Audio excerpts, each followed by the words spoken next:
இயேசுவை ஆண்டவராக இரட்சகராக ஏற்றுக்கொள்ளுகிற பொழுது நாம் தேவனுடைய பிள்ளைகளாக்கப்படுகிறோம்.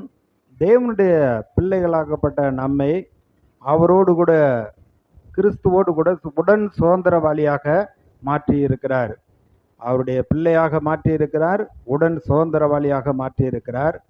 அவருடைய சித்தத்தை இந்த பூமியிலே நிறைவேற்றும்படியாக அவருடைய சீசர்களாக நம்மை மாற்றி இருக்கிறார்.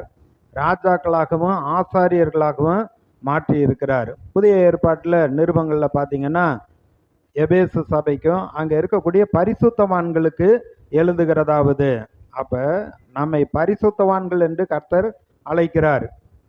அடுத்து பார்த்தீங்கன்னா நீதிமான்கள் என்று வேதத்தில் சொல்லப்பட்டிருக்கிறது. பார்த்தீங்கன்னா நம்முடைய நீதியெல்லாம் அழுக்கும் கந்தையும் குப்பையுமாய் இருக்கிறது. ஆனால் அவருடைய நீதியை நமக்கு கொடுக்கிறார். நீங்கள் பரிசுத்தவானா நீதிமானான்னு கேட்டாக்க, ஆமாம் பரிசுத்தவான் நீதிமான் தான், நான் தேவனுடைய பிள்ளையாக இருக்கிறேன் என்று நீங்கள் சொல்லுகிற அளவிற்கு உங்களுடைய இருதயத்தில் ஒரு உறுதியும் நிச்சயம் இருக்க வேண்டும். நீதி அப்படிங்கிறப்ப, நீதிமான் அப்படிங்கிறப்ப தாழ்வு மனப்பான்மை இல்லாமல், ஆக்கினை தீர்ப்பு இல்லாமல் தைரியமாக தேவனுக்கு முன்பாக நிற்கக்கூடிய ஒரு தகுதியை தான் நீதின்னு சொல்லப்பட்டிருக்கு, நீதிமான்னு சொல்லப்பட்டிருக்கு. அந்த தகுதியை இயேசு நமக்கு கொடுக்கிறார். எபிரேயர்ல சொல்லப்பட்டிருக்கு, இயேசுவின் ரத்தத்தை கொண்டு தைரியமாக கிருபாசன தண்டையில் சேரும்படியான சிலாக்கியம் உண்டாயிருக்கிறது. பழைய ஏற்பாட்டில் ஆசரிப்பு கூடாரத்தில் வெளிப்பிரகாரம் பரிசுத்த ஸ்தலம், மகா பரிசுத்த ஸ்தலம்னு சொல்லப்பட்டிருக்கு. வெளிப்பிரகாரத்தில் அங்கே மக்கள் நிற்பார்கள்.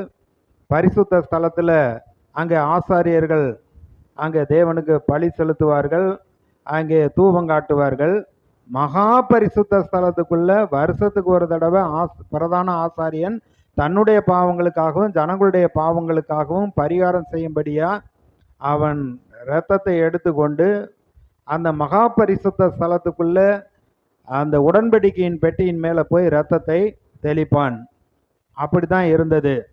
ஆனால் என்றைக்கு இயேசு சிலுவையில் நமக்காக மரித்து இரத்தம் சிந்தினாரோ, அவர் மரித்த பொழுது பரிசுத்த ஸ்தலத்துக்கும் மகா பரிசுத்த ஸ்தலத்துக்கு இடையில இருந்த திரைச்சீலை அது கிழிக்கப்பட்டது, மேலிருந்து கீழே வரைக்கும் கிழிக்கப்பட்டது. இப்பொழுது எப்போ வேணாலும் தேவ சமூகத்தில் நாம் செல்லும்படியாக, அவருடைய நோக்கி பார்த்து ஜெபிக்கும்படியாக அப்பேற்பட்ட ஸ்லாக்கியம் நமக்கு உண்டாயிருக்கிறது.